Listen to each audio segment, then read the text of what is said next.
Doctor சீனிவாசனும், Annadurai 2 பேருமே காஞ்சியில நின்னாங்க. அப்போ அண்ணாதுரை வந்து பேச கூப்பிட்டார். எனக்கு நீ வந்து பிரச்சாரம் பண்ணு. ஓ! கண்டிப்பா வரேன். அப்போ சீனிவாசன் அவரு டாக்டர். அவரும் கூப்பிட்டுருக்காரு. சார் நான் வரேன். 2 பேருக்கும் சேர்த்து வரேன்ட்டாரு. போயிட்டு அப்பா வந்து ஸ்ரீனிவாசன் டாக்டர பத்தியே பேசியிருக்காரு. எப்பேர்ப்பட்ட டாக்டரு?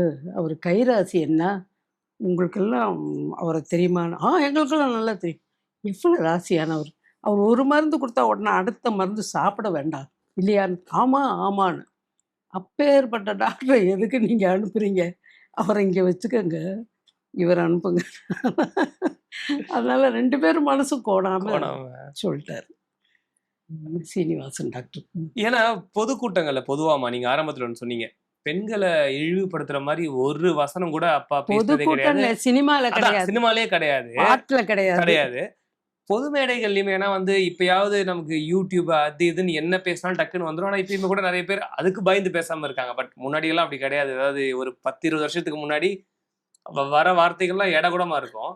ஆனா அப்பா வந்து அந்த காலத்திலேயே இப்ப சொன்ன மாரி பாருங்க 2 பேர் தெரிஞ்சவங்க தான்.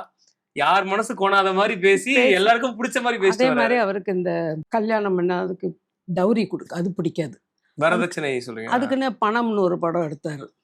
டவுரி குடுக்கக்கூடாதுன்னு. டவுரி வாங்குறது தப்புங்கிறதுக்காக ஒரு படம் எடுத்தாரு.